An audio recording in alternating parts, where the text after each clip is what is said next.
coisa, viu?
Bom dia, Mari. Tudo bem? Então, galerinha, então eu vou começar aqui para não ficar muito longo, né? A gente está com um probleminha aí. Oi, professor. Bem, Mari. Então, assim, eu vou dar uma aceleradinha aqui hoje, né? Eu sei que eu estava vendo durante o fim de semana, estava estudando sobre o que eu ia falar para vocês hoje.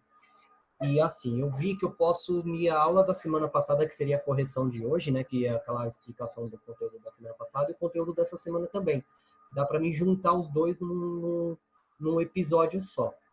Então, assim, hoje então eu vou compartilhar aqui com vocês, né? Aquilo que a gente já está fazendo há um tempinho. Então, assim, ó, vamos pensar da seguinte forma, né? Então, a gente, na aula passada, né, nós estávamos falando sobre as políticas indigenistas, né? A questão das políticas voltadas aos índios. Hoje, nós vamos trabalhar, né, no caso aí, eu acho que vocês leram o material, assistiram as videoaulas que estavam lá no Word e tudo mais. Então, assim, nós vamos falar um pouquinho aqui do café, da cultura do café e por que o café é tão importante assim para para a nossa economia, né? Se a gente for pensar no café, então o café ele foi o maior produto do Brasil desde o século XVIII até o século XX, né? Porque se a gente pensa aqui no café, o café ele foi introduzido aqui no Brasil em 1727, né? E ele foi introduzido primeiro lá no Grã-Pará, né, lá na região do Pará e da Amazônia. Eu sei que aí no livro de vocês está no Pará. Uma das coisas que nós temos que entender também é que naquele período as províncias, né, os estados, eram divididos de outras formas. Então, a região norte, né, o Pará, o Amazonas, Rondônia, Roraima, era um estado só, era uma província só. Mas qual é a origem do café, né? O café ele tem origem na África, na região da Etiópia. Reza a lenda que o café, um pastor, né, um pastor de ovelhas, ele viu que as suas ovelhas comeram umas frutinhas vermelhas e ele ficou e essas ovelhas ficaram extremamente elétricas, né? Então essa frutinha é o café. O café ele tem uma substância chamada cafeína. A cafeína ele é um estimulante, né? Então faz com que nós temos nossas funções cerebrais aceleradas. Então, o café ele foi um produto muito bem avaliado, né? E ele vem chegando no Brasil ali no século XVIII. Mas assim, então, esse pastor ele vai pegar essa frutinha, ele vai não sabemos exatamente o porquê, ele vai torrar o grão e ele vai fazer com que o grão se torne uma difusão. Então, ele vai ferver a água junto com o pó que é resultado da torra e, e do processo de moenda, né, do café. Então, nós temos que ver isso aí. Então, no final do século XVIII, o café ele vai ser trazido para o sul do Brasil. Ele vai ser trazido, né, para a região da Baixada Fluminense e Vale do Paraíba. Quando nós falamos em Vale do Paraíba, nós estamos falando ali de Aparecida, Taubaté, Bananal. Nós vamos falar também ali, né, da praia, agora me foge o nome, é Paraty. Então, essa região ela fica conhecida, né, como o Vale do Café, né? Então, uma região onde o café será a maior produção, né, do café ali no Brasil naquele período. Então, assim, de 1830 até 1870, essa região ela vai prosperar muito por conta do café. Ela vai se tornar uma das regiões mais ricas do Brasil, né? Então, o Oeste Paulista ele vai se tornar essa região bem, né, rica. Mas por que que o café ele vai ser tão importante assim, né?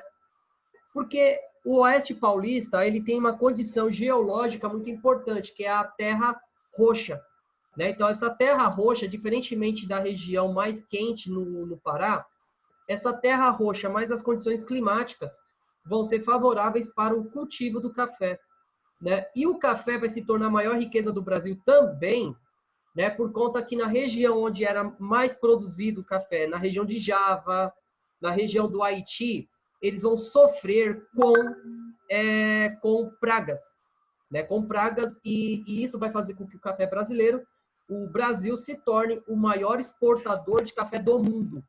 E isso, né, vai ajudar muito o Brasil, né, nesse sentido. O Brasil vai se tornar um dos maiores produtores de café do mundo, né? Tanto é que hoje o Brasil é o segundo maior produtor de café do mundo, só perdendo para a Colômbia, né? Então, o Brasil ele vai ter essa formação dessa elite cafeeira, né? Então, o que quer dizer a elite cafeeira? Então, nessa região aqui do mapa de vocês, aqui do Oeste Paulista, então Ribeirão Preto, Araraquara, então essa região mais aqui do Oeste Paulista, ele vai se tornar a região mais rica, né, do território brasileiro.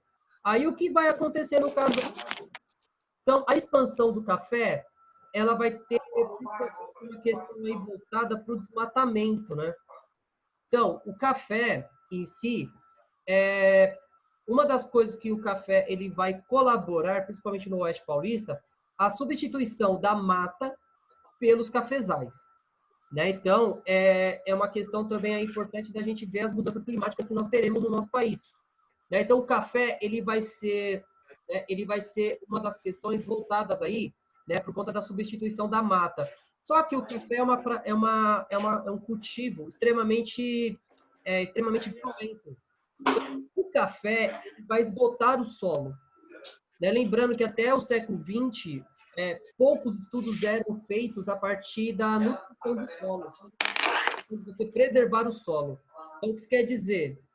O solo esgotou aqui, o que o fazendeiro vai fazer? Ele vai desmatar uma outra área e vai produzir na outra área.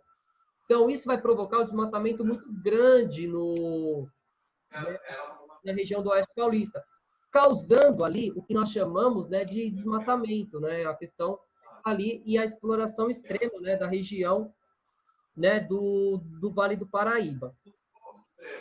Então, mas quem vai trabalhar com esse café?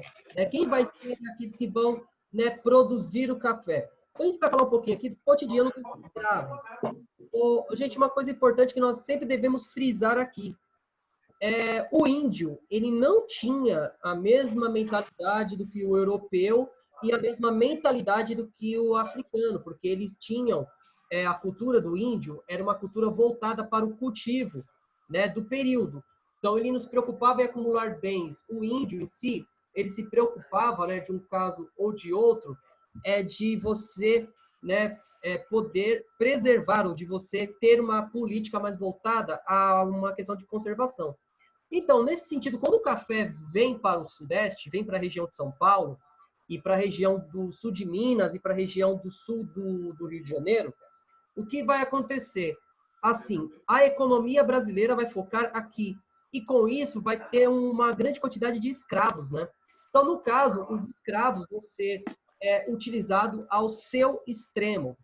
Uma outra coisa também importante que nós devemos pensar, qual era a função do escravo? O escravo, ele era, numa certa forma ou de outra, ele tinha o trabalho na lavoura, ele tinha o trabalho urbano, os trabalhos de artesão. Então, muitos escravos, eles confeccionavam ferramentas, alguns escravos, né, tinham ganho, né? Tinha alguns escravos que eles faziam trabalhos domésticos, né? Então, os seus proprietários, eles iriam alugar esses escravos também. E os escravos aforreados, os escravos livres, dependendo da sua posição, dependendo da sua habilidade, eles tinham um grande valor no Brasil naquele período. Então, nesse sentido aí, é que vai surgir algumas visões, né, idealistas, algumas visões mais voltadas a uma visão que não havia conflito no nosso país, que é uma obra do Gilberto Freire, né, chamada Casa Grande Senzala. Né? Então, essa obra aí, ela vai dizer que não houve conflito no Brasil, mas houve sim conflitos ideológicos, assim, conflitos entre africanos e os colonizadores. Então, gente, nesse sentido aí também nós temos que pensar o seguinte: as condições de vida desses escravizados, né? Porque quando a gente fala em vida, né, em trabalho escravo no Brasil, a gente tem algumas visões utópicas, né? Algumas visões romantizadas que não se concretizam. Entre eles é a questão que o negro ele tinha, que nem o caso, da invenção da feijoada, entre outras coisas. Assim, gente, o negro ele era alimentado, né, apenas com fubá, mandioca e alguns outros legumes que não eram tão apreciados pelo europeu. Então, o europeu em si, ele vai deixar para que os africanos se alimentassem daquilo que sobrava dos porcos.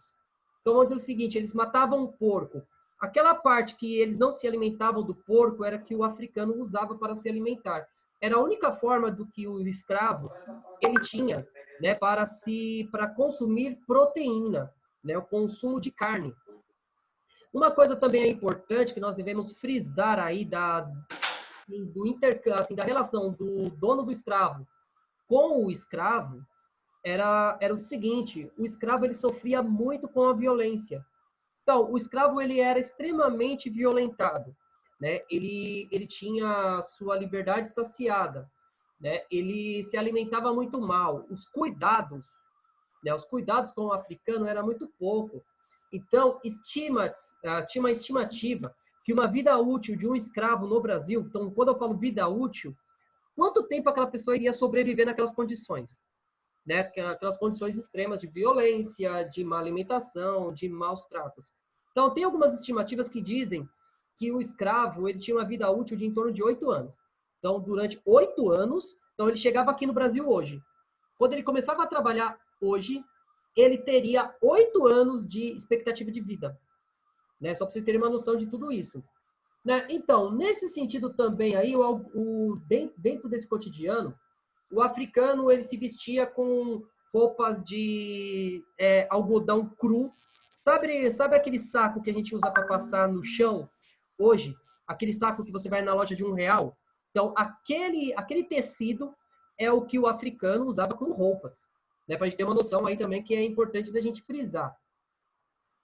Bem, então, algumas coisas importantes que entram para o ideal, para o imaginário das pessoas. No caso, alguns escravos eles tinham relação próximo com os seus donos. Né? Vamos dizer o seguinte, alguns laços de amizade, alguns laços de afetividade. Então, assim, tem alguns relatos, que nem no caso, né, da Chica da Silva, que virou novela, que virou obra do Jorge Amado, entre outras coisas. Essa escrava, segundo o que é colocado na história, ela casou-se, né, com o seu dono e ela vai herdar a sua herança e ela vai comprar a liberdade de vários outros escravos, entre outras coisas, né? Isso vai ser um caso bem importante aí para nós pensarmos no nosso imaginário. Mas a maior parte da relação entre escravos e proprietários, mesmo no açúcar, no café, entre outras coisas, né, na questão da mineração, muitos escravos promoveram, né, revoltas, promoveram resistência, e esses escravos, eles vão fugir, né? Tanto é que é aí que surge o que nós chamamos de quilombos, né? Os quilombos e as questões também das revoltas escravas durante esse período aí de escravidão. Só que para nutrir uma visão, né? Então, para se construir uma visão uma visão pacífica, que não houve de discurso, então nós criamos uma obra literária muito grande falando sobre essa visão, né, do africano como um ser, né, como uma pessoa que não se revoltava contra as suas condições.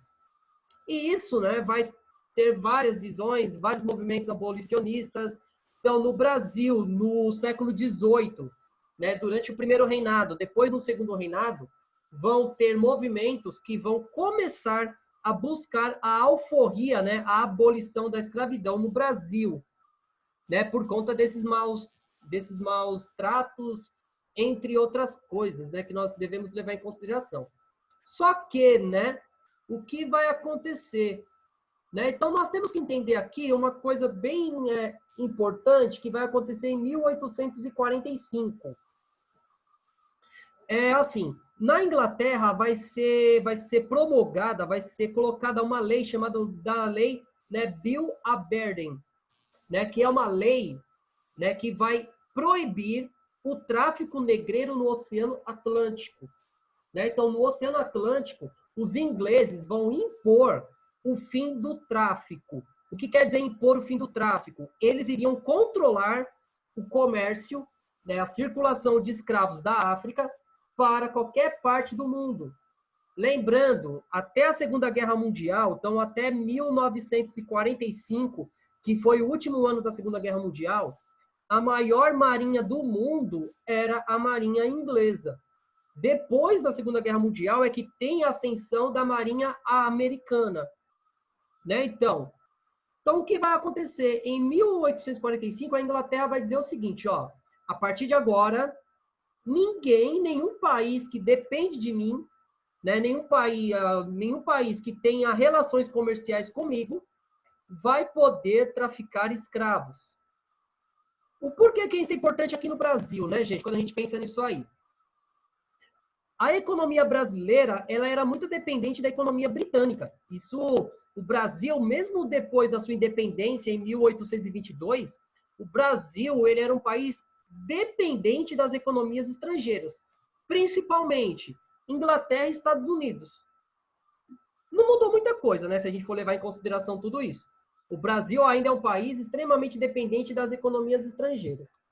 Então, o que vai acontecer? No caso aí, a Inglaterra, ela vai pressionar o Dom Pedro II para que o Dom Pedro II colocasse fim à escravidão no Brasil. Gente, é o seguinte, a escravidão no Brasil ela começa a ser desmontada em 1850, com a lei chamada Eusébio de Queiroz.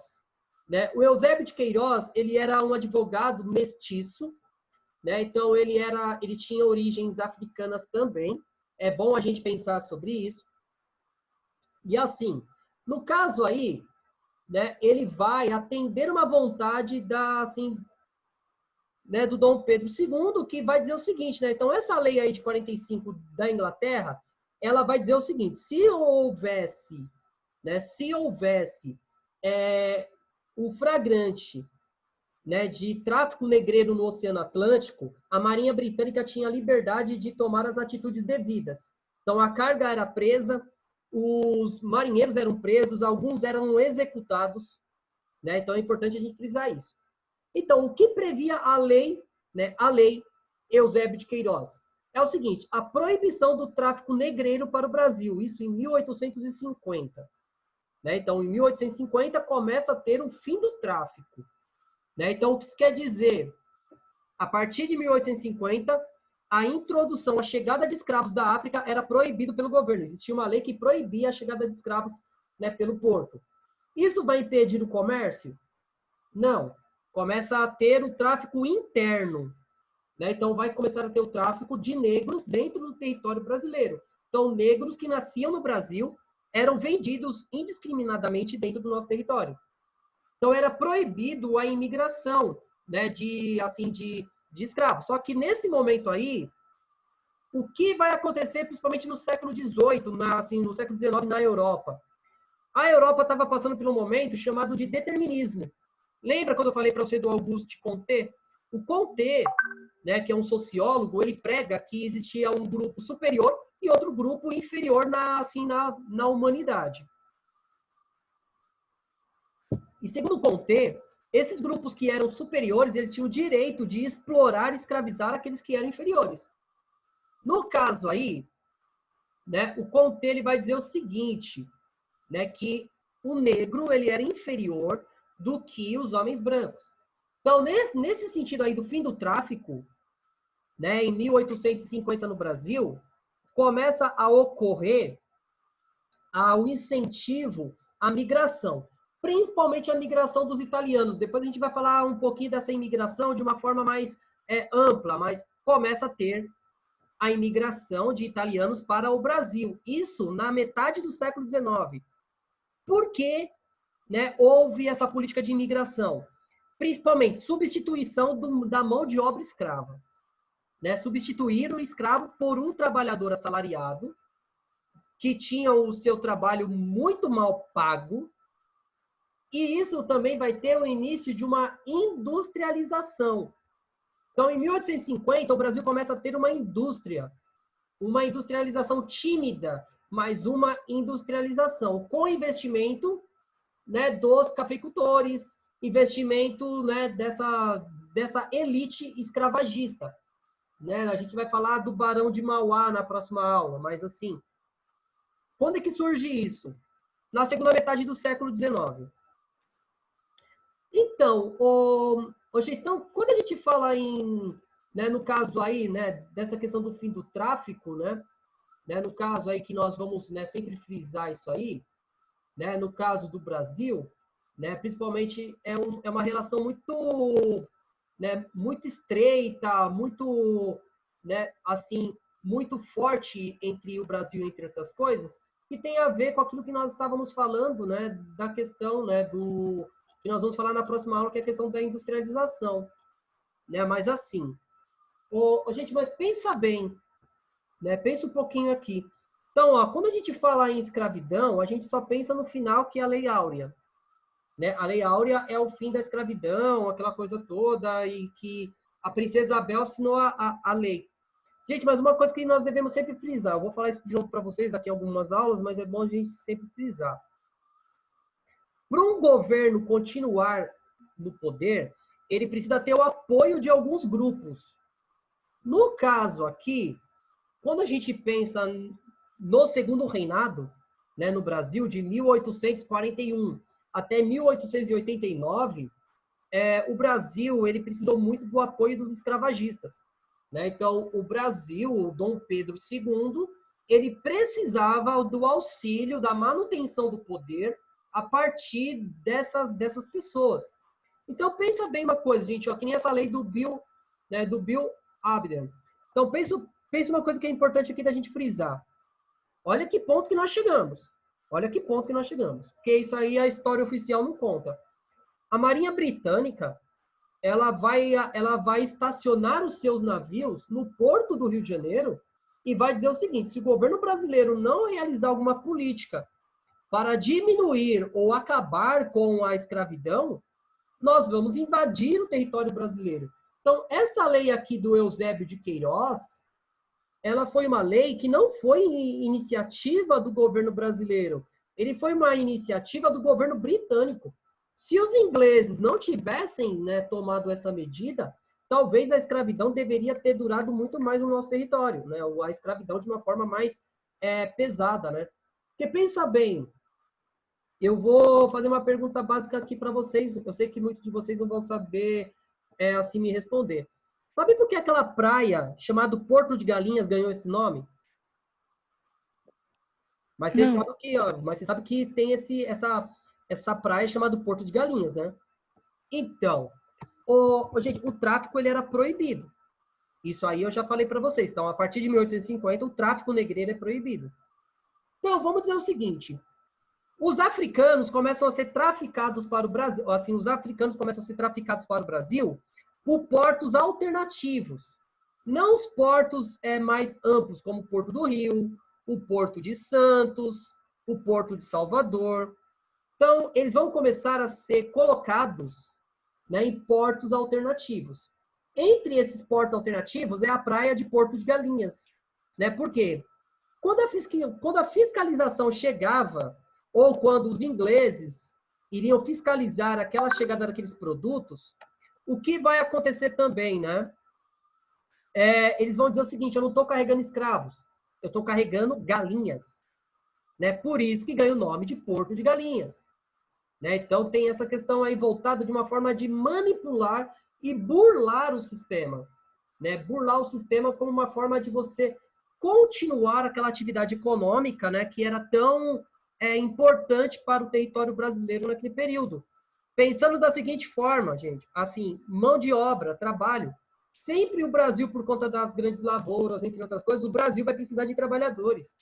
Então, era muito ruim para o Brasil a paralisação do tráfico negreiro. Queria uma outra coisa importante aí. Se vocês tiverem a curiosidade, tem um filme chamado Amistad.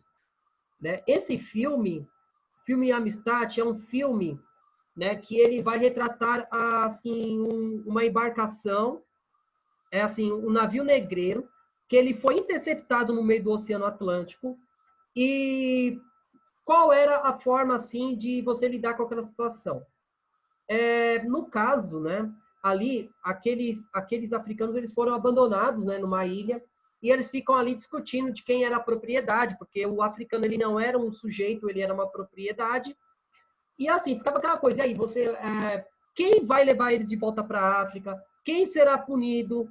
Né? Por que é importante a gente precisar sobre isso? Porque a lei, né, a lei Bill Abder, ele vai fazer da seguinte forma. Né? Então, como o africano, no caso, o navio negreiro, ele era proibido da sua organização ali naquele período, né? Então, quando eles eram flagrados, quando eles eram pegos, né, no meio do oceano, para fugir do flagrante, eles amarravam bolas de ferro, né, nas pernas dos africanos e jogavam eles no oceano, como uma forma de fugir do flagrante. Né? Então, gente, quando a gente fala nessa questão da lei do fim do tráfico, é importante da gente frisar isso, né? Que eles vão tentar, de uma certa forma ou de outra, continuar a sua economia a partir daquele modelo, só que, né, como era proibido, né, eles vão começar a mudar essa realidade. Bem, gente, então assim, deu para entender? Alguém tem alguma dúvida? Camila? Maria? Não, não. Certeza, gente? Então, assim, gente, ó, Sim. eu dei uma aceleradinha hoje aqui, porque eu percebi que dava para fazer porque eu vi que eu não precisava me aprofundar muito em algumas coisas. Então, eu dei uma aceleradinha, então na semana que vem, a gente vai falar sobre industrialização no Brasil, a gente vai falar de imigração, nós vamos falar também, né, dos outros produtos que eram explorados aqui no nosso território. Tudo bem, galera? E assim, gente, ó, semana que vem eu vi que assim a gente está organizando aqui na escola, ó, assim, o pessoal tá organizando uma visita, assim, vai ter uma visita virtual ao planetário, né, que vai ser na terça-feira. Assim, eu não vou participar efetivamente, mas eu vou participar meio assim, né, eu vou estar junto de vocês, então eu pretendo montar alguma coisinha também sobre isso para a gente poder estar discutindo. Tudo bem, gente? Alguma dúvida por enquanto? Não. Então, eu vou deixar vocês aí. Precisando de mim, gente, estou aqui à disposição assim, pelo WhatsApp, no Facebook, então vocês podem me procurar, né, nesse sentido. Aí eu vou deixar vocês indo, precisando de alguma coisa, vocês me procurem, tudo bem? Até mais, gente. Até a próxima. Tchau, tchau. Eita, tá comendo chocolate.